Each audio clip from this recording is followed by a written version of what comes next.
Assassin's Creed Shadows vs Ghost of Yotei is not even close. But wait, did I say that for Yotei or for Shadows? Now that's the real debate because both games fall under the same category.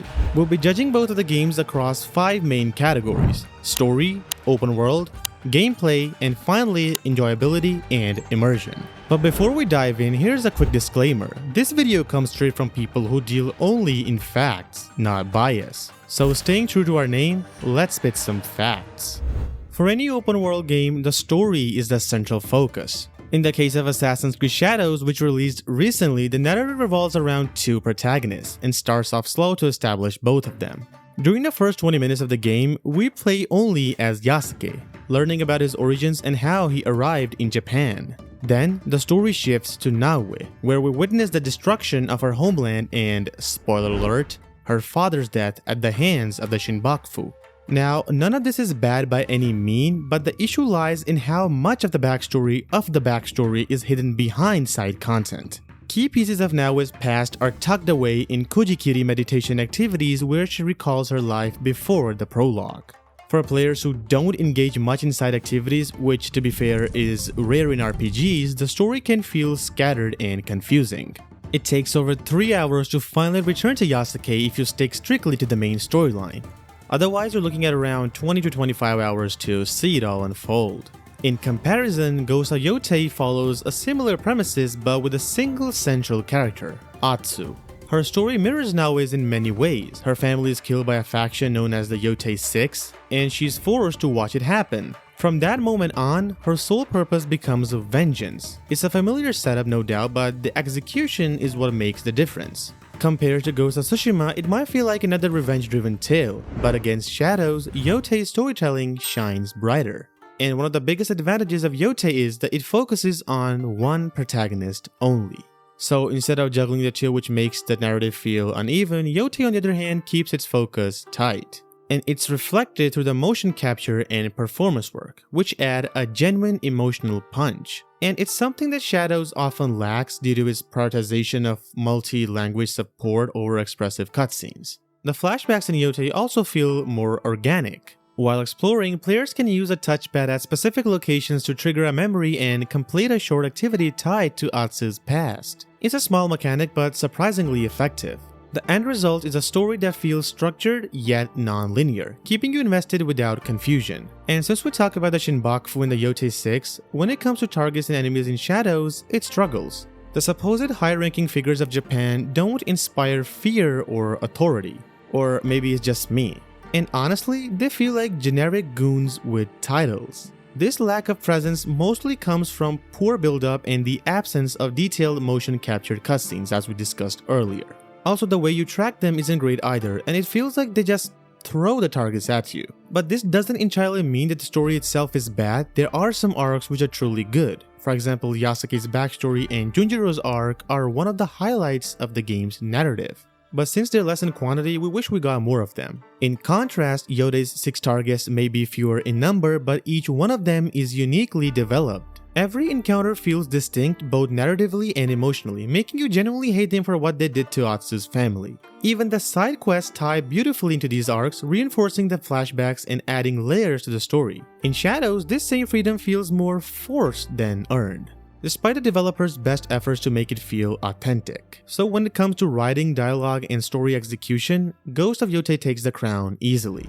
Now, this is a tough one because surprisingly, Shadows is also a strong contender here. In the category, open world. When it comes to Assassin's Creed Shadows, its world feels unique, detailed, and above all, dynamic. Something even its predecessors never quite achieved. Let's break that down.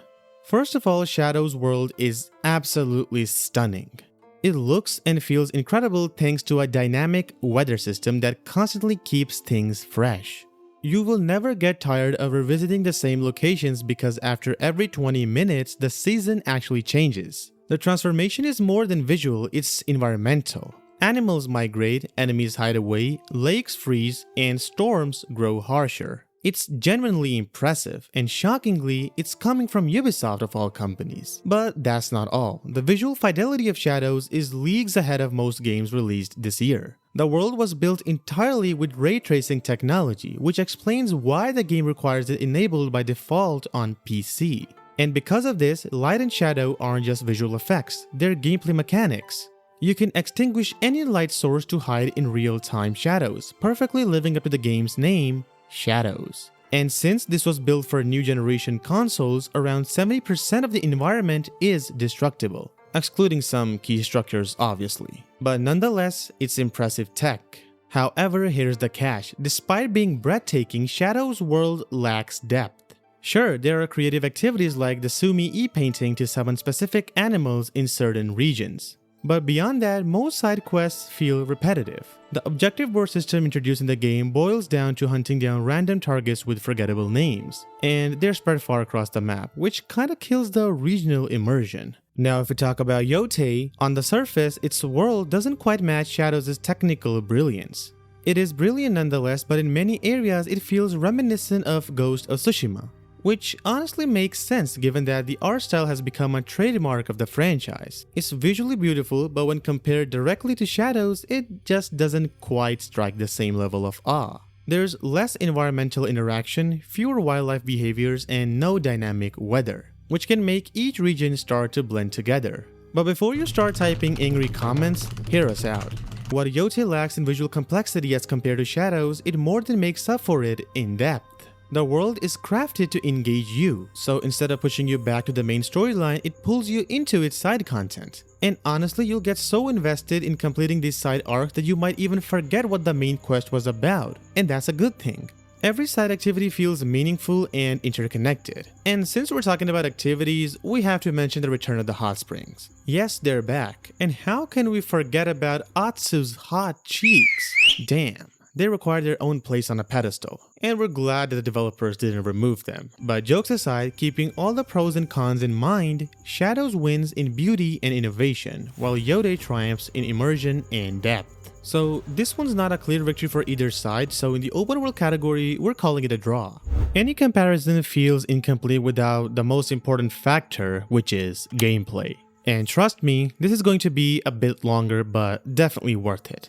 In AC Shadows, we get to control two protagonists, Naoe and Yasuke. And for the first time ever in the franchise, both characters play drastically different from each other. Not just in dialogue and personality, but especially in how they handle combat. But since our focus is towards gameplay only, we will not go towards personality and writing. Yasuke is all about brute strength. Stealth isn't his thing. The moment you take control of him, you can feel the difference already. He's heavier, stronger, taller, and just brutish AF. You genuinely feel like you're playing someone who was designed to dominate the battlefield. His weapon loadout includes a long katana, a mace, a spear, and even a rifle.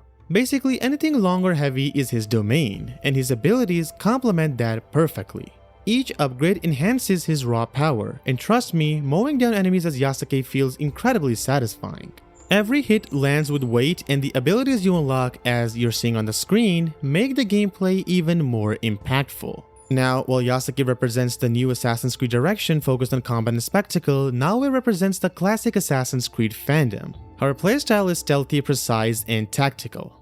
And she is also equipped like a true shinobi. Her weapons include a katana, kusarigama, tanto, and of course the iconic hidden blade. And not only her weapons, her abilities reflect that assassin essence as well. She is not meant for direct confrontation. If you get caught, you lose a good chunk of your health fast. But once you master her stealth abilities and tools, she becomes incredibly efficient, especially in the later stages of the game. Now let's transition to Ghost of Yotei. Here, since you only play as one protagonist, Atsu, which naturally gives you access to all of her usable weapon types. She can do single-handedly what both Naoe and Yasuke can do. She can wield a rifle, long katana, dual katana, kusarigama, and a few others. So yes, the variety isn't as wide as Shadows, but the depth easily makes up for it. While Shadows offers variety without much mechanical depth, Yotei flips the formula and introduces fewer weapons, but ensures that each one of them feels meaningful. You cannot rely on a single weapon to carry you through. The game constantly encourages you to switch between them depending on your situation,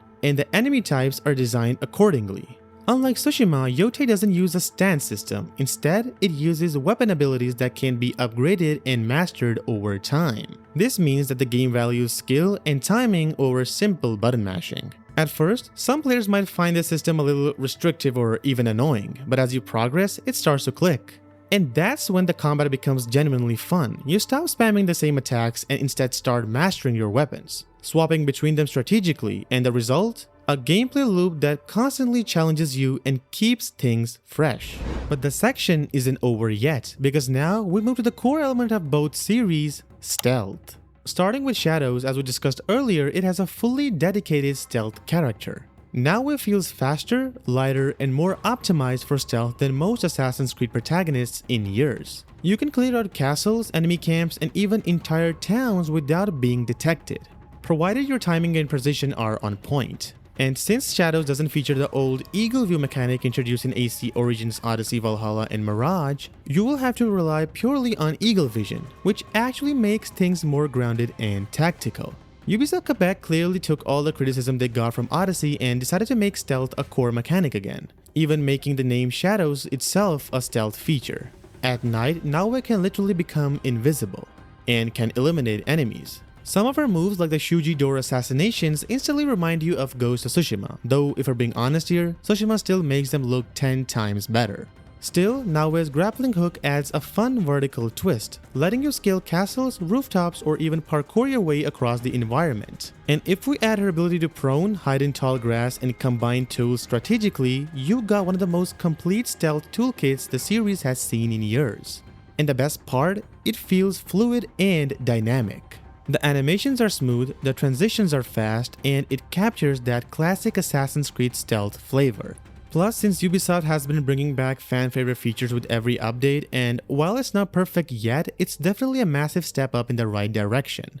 Now, enough of Shadows. When we move to Ghost of Yotei, things feel familiar. As far as we have played, the stealth looks solid. Visually, it's even better. But it functions almost the same as Ghost of Tsushima, or worse. Don't get me wrong, Tsushima's stealth was great, but Yotei doesn't really push it forward. You've got similar tools, similar approaches, just slightly toned down. And some players, including us, even noticed moments where stealth didn't seem to register properly, almost as if the game wanted you to ditch stealth and fight instead. But that could also be because of the story direction and the protagonist's personality. Yotei's world is driven more by revenge and rage than patience and planning. So stealth doesn't really fit with the main character's mindset. Maybe that's why it feels a bit off. So in conclusion, when it comes to stealth, Shadows definitely next. But when it comes to combat, that's where Yotei hits back hard. Since we've already dealt with the core elements, let's be real here. Which one is more enjoyable and immersive in the long run? We have to be completely unbiased here because this part isn't easy to judge. Because both games bring something special to the table. Where Ghost of Yotei clearly delivers the stronger storyline, Shadows shines with a more dynamic open world and refined stealth mechanics. So this isn't a really one-sided comparison, and that's the beauty of it. It's more subjective. And this opinion comes straight from people who've truly seen both sides of the coin. So for that, we'll leave the final verdict to you guys watching because at the end of the day, your experience matters the most. But don't leave the video yet because if we're talking about our experience, we found Yotei to be the most immersive and enjoyable game in the long run. Why? Because its world feels alive, almost like Red Dead Redemption 2, packed with interactions, side activities, and small details that keep you hooked. It gives off that rare sense of energy and curiosity that only a handful of games manage to capture. So when you combine that with a well-written story, emotional weight, and natural pacing, it's not hard to call Yotei the more enjoyable experience overall. That being said, Shadows isn't a bad game by any means. In fact, it's one of Ubisoft's best efforts in years. But when compared to Yotei, it just doesn't feel the same. So that's our take, but now it's your turn. Let us know your thoughts in the comments below because that's where the real debate begins. And that brings us to the end of this video. We hope you guys enjoyed it, and if you did, then make sure to subscribe. We'll see you in the next one. Till then, take care and goodbye.